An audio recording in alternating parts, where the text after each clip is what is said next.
Unos minutos con Dios. Unos minutos con Dios te cambiará la vida. Con el hermano Juan Carlos León. Dios te bendiga, Dios te guarde. Te habla tu amigo y tu hermano Juan Carlos León. Y quiero bendecir tu vida hoy con una palabra que Dios colocó en mi corazón. La Biblia dice en Juan capítulo 8, versículo 1 al 10 de la siguiente manera.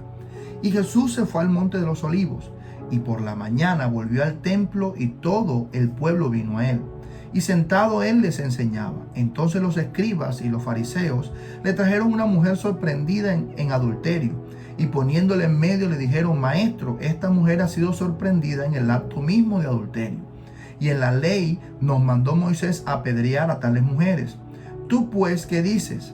Mas esto decían tentándole para poder acusarle. Pero Jesús, inclinado hacia el suelo, escribía en tierra con el dedo. Y como insistían en preguntarle, se enderezó y les dijo: El que de vosotros esté libre de pecado, sea el primero en arrojar la primera piedra.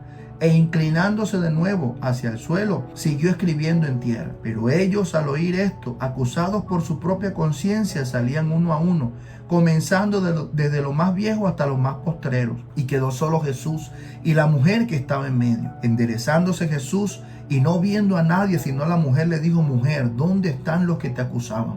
¿Ninguno te condenó? Ella dijo: Ninguno, Señor. Entonces Jesús le dijo: Ni yo te condeno. Vete y no peques más. En este pasaje de la palabra de Dios, el Espíritu Santo tiene algo maravilloso que enseñar. Este es el famoso pasaje de la mujer adúltera, muy leído por nosotros y reconocido por la frase que el que esté libre de pecado tire la primera piedra. Pero muchos de nosotros de pronto enfocamos nuestra mirada simplemente en este aspecto. El Espíritu Santo enfoca mis ojos en ciertas cosas que quiero compartir con ustedes en este día. Aquí en este pasaje dice la palabra que Jesús estaba enseñando. Y estos hombres, fariseos y escribas, entran de manera irrespetuosa y entonces interrumpen la predicación de Jesús para colocarle a una mujer que la habían encontrado en el acto mismo de adulterio. Y empiezan a decirle a Jesús: aquí encontramos a esta mujer, la colocan en pie en el medio. Y empiezan a decirle ellos a Jesús que esta mujer la encontramos en el acto de adulterio. ¿Qué dices tú? Y lo estaban diciendo para tentarlo, porque el problema de los fariseos era que ellos no soportaban el éxito de Jesús. Ellos no soportaban de que Jesús estaba predicando en la sinagoga y que mucha gente decía que Jesús predicaba como quien tiene autoridad. Y esto había provocado celo en ellos. Si nosotros miramos este pasaje, lo miramos detalladamente, nos damos cuenta que a estos hombres no les importaba realmente al pecador. No le importaba la persona que estaba expuesta frente a la situación que estaba pasando, sino que a ellos les importaba en ese momento era buscar una ocasión para acusar a Jesús. Y dice la Escritura que ya empujaban a la mujer. Tenían tanta falta de sensibilidad espiritual y tanta falta de empatía que ellos traían empujones a esta mujer porque no tenían ni siquiera ningún sentido de misericordia contra ella. Pero entonces Jesús tenía una decisión bastante difícil que tomar, porque Dios, en su naturaleza, Dios es un Dios misericordioso, y dentro de su naturaleza tenía que mostrar Dios misericordia, pero también Dios es un Dios justo y tenía que mostrar justicia. Y la decisión que tenía que tomar Jesús en ese momento nos lleva a nosotros a entender. Estaba presionado de tal manera que Jesús tenía que tomar una sabia decisión. Pero ¿sabes algo? Ellos desconocían que se estaban enfrentando ante Jesús, el Hijo de Dios. Y cuando la palabra de Dios dice que Jesús se sienta y empieza a escribir en la tierra, y ellos estaban ahí con las ganas, con las ansias, todos tenían las piedras en las manos para golpear a esta mujer y tenían tantas ganas de hacerlo. Pero Jesús en este pasaje y el Espíritu Santo enfocaba mis ojos en algo bien interesante, y era en las 4 miradas. Las 4 miradas en que el Espíritu Santo hoy nos enseña que nosotros pasamos como un pecador. Y la primera mirada que el Espíritu Santo nos muestra a nosotros, que Jesús los expuso a todo ello, es la mirada del pecador ante pecadores. Esta mujer estaba puesta delante de todos, siendo acusada por hombres pecadores. ¿Cuánta realidad tiene este pasaje a lo que nosotros vivimos hoy en nuestra sociedad? ¿Cuánta realidad hay en este pasaje que muchos de nosotros estamos señalando y acusando a los demás, sabiendo que nosotros también tenemos equivocaciones y tenemos errores? Todos nosotros también estamos puestos frente a pecadores. Y aquí esta mujer estaba como una pecadora en medio de tantos pecadores, porque los fariseos eran una de las personas que ellos les gustaba utilizar la ley para poder castigar a los demás, pero cuando les pasaba a ellos algo, entre ellos mismos se perdonaban. Recordemos el pasaje que dice la palabra que un día entraron al templo un fariseo y un publicano, y dice la escritura que el fariseo oraba consigo mismo y decía: te doy gracias, Señor, porque yo no soy como este publicano, y todo el agua sucia de su oración se la echó al publicano, sin saber que el que sale de ahí justificado es el publicano. Y entonces la primera mirada que el Señor nos muestra en este día, para que nosotros tengamos en cuenta al mirar otras personas, es que estamos como un pecador frente a otros pecadores, porque la palabra de Dios dice que por cuanto todos pecaron, están destituidos de la gloria de Dios, que no hay justo ni uno, porque todos pecamos todos los días, en diferentes maneras, en diferentes áreas de nuestra vida. Todos pecamos, cada uno de nosotros tiene una debilidad, y cada uno de nosotros día a día nos enfrentamos a situaciones que a veces nos llevan a pecar, a mentir y una cantidad de cosas. Y sabe lo más tremendo de todo este pasaje es que ellos traen a esta mujer y dicen que la ley de Moisés decía que tenían que apedrear a esas mujeres, pero ellos estaban con tantas ganas de acusar a Jesús que se olvidaron que la ley de Moisés dice en Deuteronomio capítulo 22 versículo 22, dice: si fuere sorprendido alguno acostado con una mujer casada con marido, ambos morirán. El hombre que se acostó con la mujer y la mujer también, así quitarás el mal de Israel. Ellos tenían ganas de acusar a Jesús, porque ellos tenían que traer delante de Jesús a la mujer y al hombre que encontraron en acto de adulterio. Esta primera mirada nos da a entender a nosotros que no podemos juzgar a los demás, porque todos somos pecadores. La segunda mirada que el Espíritu Santo nos muestra aquí en este pasaje es que es al pecador ante la ley de Dios. Estos fariseos le dijeron: la ley de Moisés dice que hagan esto. Y muchos de nosotros tenemos que estar frente a la ley de lo que dice la palabra de Dios. Cuando cometemos un pecado, tenemos que aprender a reconocer que realmente somos pecadores, que nosotros hemos fallado, pero en Cristo, dice la palabra, tenemos un abogado. Y si nosotros nos arrepentimos y nos acercamos otra vez al Señor, dice la palabra que Jesucristo el justo, el abogado justo, así como sucedió con esta mujer, dice, nos perdonará nuestros pecados. Y sabes,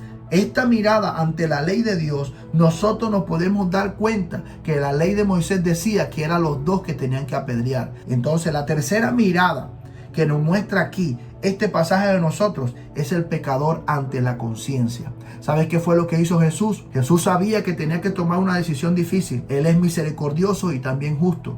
Si él decía y absolvía a la mujer y decía que no la condenaba delante de todos, entonces lo podían acusar. La trampa que ellos le armaron a Jesús fue una trampa bien diseñada, que cualquier respuesta que daba Jesús iba a quedar condenado, iba a quedar Jesús acusado. Pero Jesús se levanta, se endereza y le digo a los demás: si alguno esté libre de pecado, que tire la primera piedra. Jesús, ¿qué hizo? Los puso a ser juzgados por su propia conciencia, y dice que él volvió otra vez y empezó a escribir en tierra. Hasta el día de hoy no se sabe qué fue lo que Jesús escribía en tierra, pero sí estaba exponiendo a estos pecadores ante su propia conciencia. Y dice que todos fueron acusados por su propia conciencia, y la palabra de Dios dice que uno a uno se fueron yendo, desde los más ancianos hasta los más jóvenes, porque todos cometemos pecado. A nosotros Dios no nos ha colocado como jueces, ni a juzgar a los demás, ni siquiera por el número o por la cantidad de pecados o por la grandeza del pecado. No somos jueces, y aquí la palabra de Dios nos los enseña a nosotros. Pero estamos en este momento en una sociedad que es fácil acusar a los demás sabiendo que nosotros también estamos cometiendo cualquier error. Pero la cuarta mirada, y es la mirada más importante que nos muestra el Señor hoy, es la mirada del pecador ante Cristo. Dice la Escritura que después que todos ellos se fueron y se marcharon, quedó la pecadora, la mujer adúltera, quedó frente a Jesús. Y dice la palabra que él se enderezó. Eso quiere decir que la mujer estaba de pie. Y esta palabra, enderezarse, tiene una connotación espiritual. Y es que Jesús se puso al nivel de esa mujer. Y es lo que Dios hace con nosotros en su misericordia. Dios se pone en nuestros zapatos y dice: mujer, no veo a los que te acusaban, ¿dónde están? Y ella dijo, ¿no te condenó ninguno? Y la mujer respondió, no, Señor. Entonces Jesús le dijo, ni yo te condeno, vete y no peques más. Y aquí se muestra que Jesús mostró las dos características de la naturaleza de Dios. Mostró la naturaleza de misericordia, porque tuvo misericordia de aquella mujer, y tuvo la característica de justicia. Él fue justo. Él en ningún momento le dijo a la mujer, es que tú no eres pecadora. En ningún momento. Porque la justicia divina era que esa mujer, según la ley de Moisés, tenía que ser apedreada. Pero ¿cuál fue la situación aquí? Que Jesús vino por un plan. Y él había dicho en varias ocasiones, y de pronto era la manera en que los fariseos iban a coger y apedrearlo, iban a coger y acusarlo. Y era que Jesús había dicho en Juan capítulo 3, versículo 17, que dice, Dios envió a su Hijo no para condenar al mundo, sino para que el mundo fuera salvo por él. Y él no podía decir, mujer, yo te condeno, porque entonces estaba mintiendo conforme a lo que él había dicho. Y aquí nos muestra a nosotros que el pecador frente a Cristo tiene una oportunidad. La palabra de Dios dice, que nos enseña a nosotros que Dios ama al pecador, que Dios nos recibe como pecadores, que Dios nos recibe. Y hoy te está diciendo el Espíritu Santo, no importa ni la cantidad de pecados, ni cuán grande haya sido tu pecado, Cristo te recibe hoy con tus brazos abiertos. Y hay una frase que comúnmente escuchamos, que el Señor nos acepta así como somos. Y déjame decirte algo, no es así. Y la palabra de Dios dice que Él ama al pecador, mas no ama al pecado. Entonces hay una frase que comúnmente se dice, que Él te acepta tal cual como tú eres, y eso es falso. El Señor no nos acepta tal cual como somos, porque si nos aceptara tal cual como somos, entonces el Señor no nos pidiera a través de la palabra que cambiemos. La palabra de Dios lo que dice es que Él nos recibe a nosotros en nuestra condición, y a través de nosotros aceptarle a Él tal cual como Él es, entonces nosotros empezaremos a tratar de caminar con una vida que le agrade a Él. Este día quiero decirte que ese Jesús hoy está frente a ti y te dice, en Juan capítulo 3, versículo 16, dice la palabra, que de tal manera amó Dios al mundo, que Él entregó a su Hijo, para que todo aquel que le reciba no se pierda, mas tenga la vida eterna. Y en este día quiero invitarte a que hagamos con esta oración, puedas aceptar a Jesús como tu Señor y como tu Salvador. Cierra tus ojos y vamos a orar. Repite estas palabras después de mí. Señor Jesús, en este día te doy gracias por tu gran amor por mí. Señor, yo reconozco que soy un pecador, que todos los días fallo y peco, Señor, pero hoy vengo a pedirte perdón. Perdóname, Señor Jesús. Señor Jesús, abro mi corazón, te acepto y te recibo como mi Señor y como mi Salvador. Escribe mi nombre en el libro de la vida y no lo borres de allí jamás. Amén y amén. Ahora yo voy a orar por ti. Padre eterno, en el nombre de Jesús, coloca en tus manos, Señor, a cada una de las personas que va a escuchar esta enseñanza, que va a ver este video. Te pido, Padre, en el nombre poderoso de Jesús, que seas tú, Padre, enseñándole a través de este video, Señor, enseñándole, Señor, que estas son las 4 miradas, Señor, que tú nos expusiste en este día. Señor, colocamos también en tus manos este día y te pedimos que nos des sabiduría e inteligencia para tomar buenas decisiones hoy, y que tú nos ayudes, Señor, en cada una de las actividades que vamos a hacer, en el nombre poderoso de Jesús. Amén y amén. Y recuerda que unos minutos con Dios te pueden cambiar la vida. Y aquí termina Unos Minutos con Dios. Síguenos en nuestras redes sociales.